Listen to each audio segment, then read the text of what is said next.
Hello friend, welcome to my YouTube channel. दोस्तों, हिंदी व्याकरण सामान्य ज्ञान का हमने पार्ट 11 अपलोड कर दिया। ठीक है, ये पार्ट 12 है। ठीक है, अगर आपने पहले वाली वीडियो नहीं देखी तो आप हमारे चैनल की प्लेलिस्ट में जाइए, वहाँ पर आपको सारे वीडियो मिल जाएंगे, आप एक एक करके देख सकते हैं।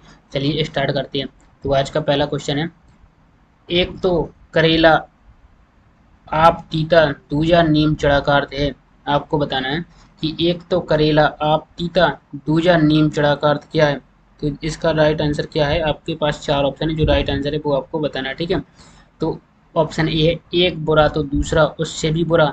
ऑप्शन बी है बुरे का अच्छे से संग ना होना। ठीक है, ऑप्शन सी है बुरे व्यक्ति की बुरी संतान। ऑप्शन डी है बुरे का और बुरे से संग होना। ठीक, तो इसका जो राइट आंसर है वो आपको बताना है। एक तो करेला आप तीता दूजा नीम चढ़ा का अर्थ होता है। तो इसका राइट आंसर क्या हो जाएगा, राइट आंसर हो जाएगा ऑप्शन नंबर डी हो जाएगा। ठीक है, बुरे का और बुरे से संग होना। ठीक है, बुरे का और बुरे से संग होना। ठीक है, चलिए नेक्स्ट क्वेश्चन है। यहाँ पे निम्नलिखित में से कौन सा शब्द शक्ति का भेद प्रकार नहीं है। यहाँ पे नहीं पूछा है। ठीक है, शब्द शक्ति का भेद प्रकार नहीं है, वो आपको बताना कौन सा शब्द शक्ति का भेद प्रकार नहीं है।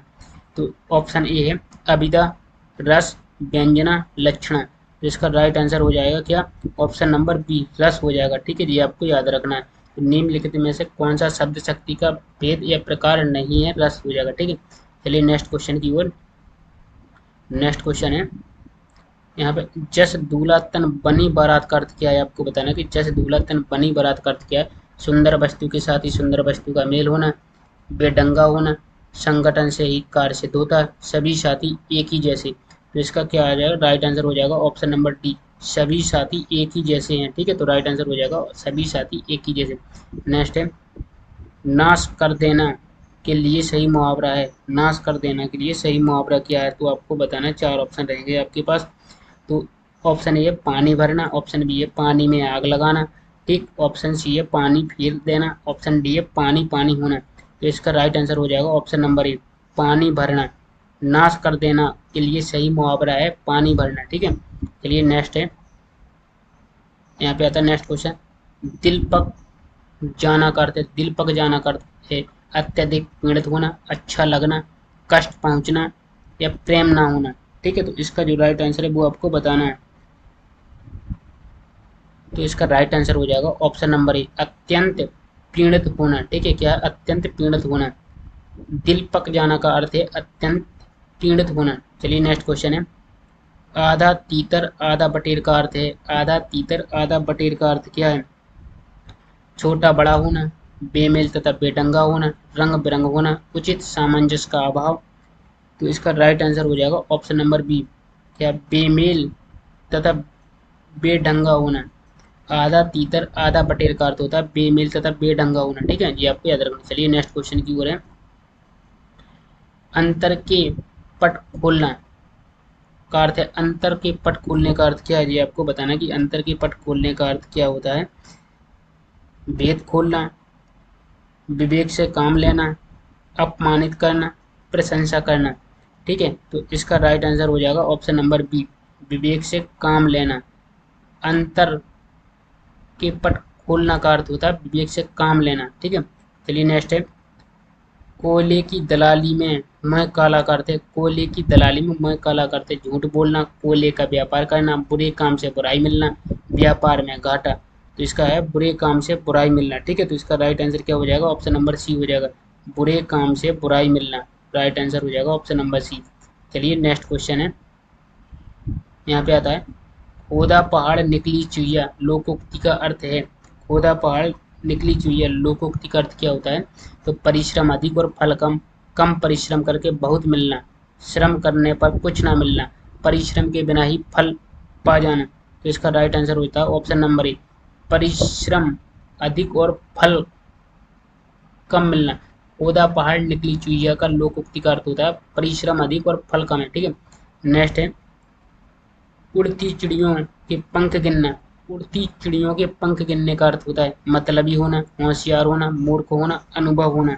ठीक है, तो उड़ती चिड़ियों के पंख गिनना का अर्थ होता है अनुभव होना। ठीक है, तो राइट आंसर हो जाएगा ऑप्शन नंबर डी, क्या होता है, उड़ती चिड़ियों के पंख गिनने का अर्थ होता है अनुभव होना। चलिए नेक्स्ट क्वेश्चन है,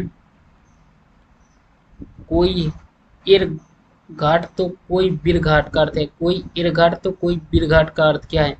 तितर बितर होना, बहुत चालाक होना, तालमेल ना होना, बार बार कथन बदलना। ठीक है, तो इसका क्या होता है? राइट आंसर हो जाएगा ऑप्शन नंबर सी, तालमेल ना होना। क्या हो जाएगा? तालमेल ना होना। कोई इर घाट तो कोई वीर घाट का अर्थ होता है तालमेल ना होना। ठीक है, चलिए नेक्स्ट क्वेश्चन है, हंसुए के ब्याह में खुरपी का गीत का अर्थ होता है, हंसुए के ब्याह में खुरपी का गीत का अर्थ क्या होता है? जश्न मनाना, निचले स्तर का कार्य करना, शादी का गीत गाना, असंगत बातें करना। तो इसका क्या हो जाएगा right answer? Option number D हो जाएगा। ठीक है, असंगत बातें करना राइट आंसर हो जाएगा, असंगत बातें करना। हंसुए के ब्याह में खुरपी का गीत गाने का अर्थ होता है असंगत बातें करना। चलिए नेक्स्ट क्वेश्चन है, यहाँ पे आता है, अंगूठी का नग होने का अर्थ है, अंगूठी का नग होने का अर्थ क्या होता है? छिपा हुआ, अनुरूप, जोड़ा होना, बहुत प्रिय या बहुत सुंदर होना। ठीक है, तो जो राइट आंसर है वो आपको बताना है। तो अंगूठी का नग होने का अर्थ क्या होता है? छिपा हुआ, अनुरूप, जोड़ा होना, बहुत प्रिय होना या बहुत सुंदर होना। तो इसका राइट आंसर हो जाएगा ऑप्शन नंबर बी, अनुरूप जोड़ा होना। क्या हो जाएगा? अनुरूप जोड़ा होना, जी आपको याद रखना है। चलिए नेक्स्ट क्वेश्चन है, डपोर संघ का अर्थ है, डपोर संघ का अर्थ क्या है जो आपको बताना। डपोर संघ का अर्थ क्या होता है? सब संबंध छोड़ देना, विख्यात होना, कांपने लगना या बेवकूफ। तो इसका राइट आंसर क्या है? डपोर, डपोर पंख, डपोर संघ का अर्थ होता है बेवकूफ। तो राइट आंसर हो जाएगा ऑप्शन नंबर डी। क्या हो जाएगा? बेवकूफ हो जाएगा, जी आपको याद रखना। चलिए नेक्स्ट क्वेश्चन है,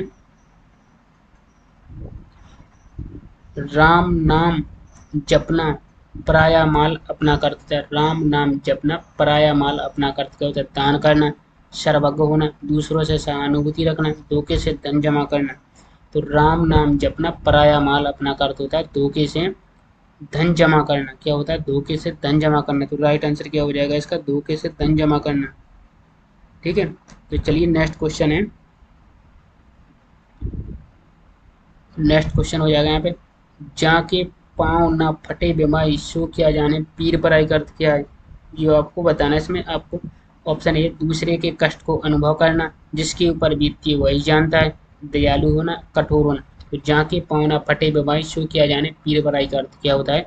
ऑप्शन नंबर बी हो जाएगा, जिसके ऊपर बीतती है वही जानता है। ठीक है, तो इसका राइट आंसर हो जाएगा ऑप्शन नंबर बी। चलिए नेक्स्ट क्वेश्चन है, यहाँ पे आता है, समुद्र मंथन करना का अर्थ होता है, समुद्र मंथन करना का अर्थ होता है घोर तप करना, कठोर परिश्रम करना, उद्देश्य को प्राप्त करना या दृढ़ प्रतिज्ञा करना। तो इसका करेक्ट आंसर हो जाएगा ऑप्शन नंबर बी, कठोर परिश्रम करना। क्या हो जाएगा? कठोर परिश्रम। समुद्र मंथन करने का अर्थ होता है कठोर परिश्रम करना। ठीक है, चलिए नेक्स्ट क्वेश्चन है, निम्नलिखित में से ब्राह्म चिन्ह नहीं है, आपको बताना है कि ब्राह्म चिन्ह कौन सा नहीं है इनमें से।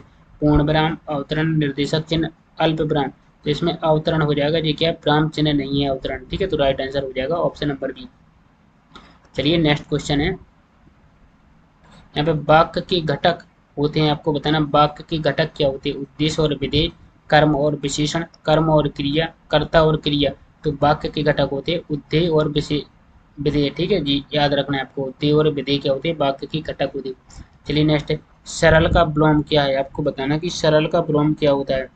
तो सरल का विलोम होता है कठोर, गरल, दंड, एक कुटिल। तो सरल का विलोम क्या हो जाएगा? सरल का विलोम होता है कुटिल होता है, जी आपको याद रखना है, सरल का विलोम होता है कुटिल। चलिए नेक्स्ट है, यहाँ पे गुण का विलोम क्या होता है? आपको बताना कि गुण का विलोम क्या होता है।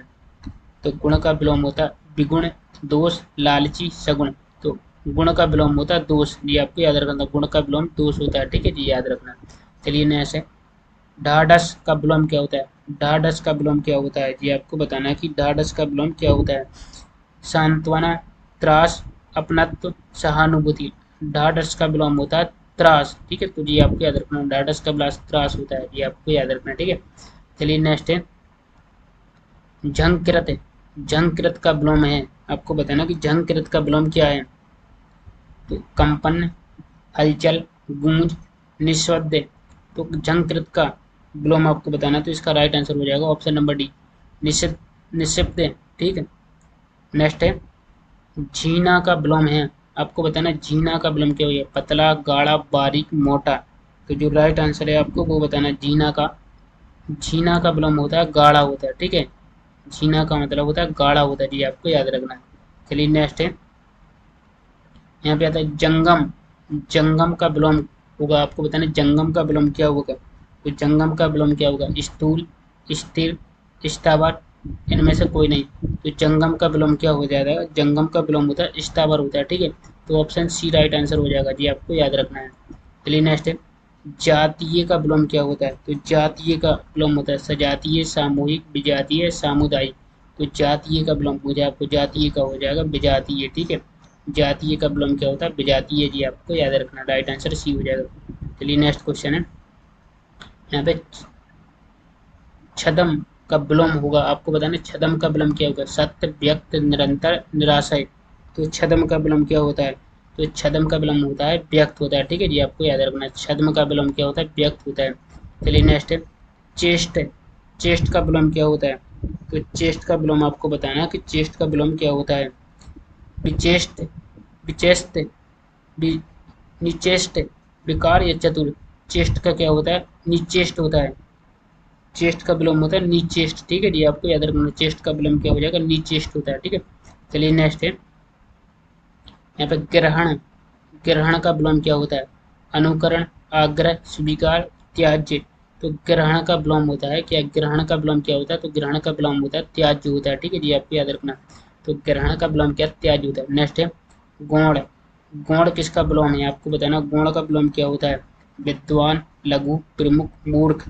तो गौण का विलोम होता है प्रमुख होता है, ठीक है। तो गौण का विलोम क्या होता है, प्रमुख होता है जी, आपको याद रखना। तो दोस्तों हमने इस वीडियो में आपको टॉप 30 क्वेश्चन सॉल्व कराए हैं। आपके कितने क्वेश्चन सही बने हैं आपको ईमानदारी से बताना है कमेंट में, ठीक है। आपको चीटिंग मत करना है। दोस्तों अगर आपको लगता है कि एग्जाम में इसी टाइप के क्वेश्चन आते हैं और पूछे जाएंगे, तो आपने अभी तक इस चैनल को सब्सक्राइब नहीं किया तो सब्सक्राइब जरूर कर लेना है, बेल आइकन को ऑल पर प्रेस कर देना, ताकि आने वाली अगली वीडियो की नोटिफिकेशन आपको टाइम पर मिल सके। और अगर आपने इस वीडियो को अभी अपने दोस्तों तक शेयर नहीं किया है, तो उनको भी ज़रूर शेयर करिए, ताकि वे भी आपके फ्रेंड देख सके इस तरह के क्वेश्चन और सॉल्व कर सके सामान्य जी के, ठीक है, सामान्य हिंदी व्याकरण के क्वेश्चन से। तो दोस्तों मिलते हैं नेक्स्ट वीडियो में, जब तक के लिए आपको थैंक यू सो मच।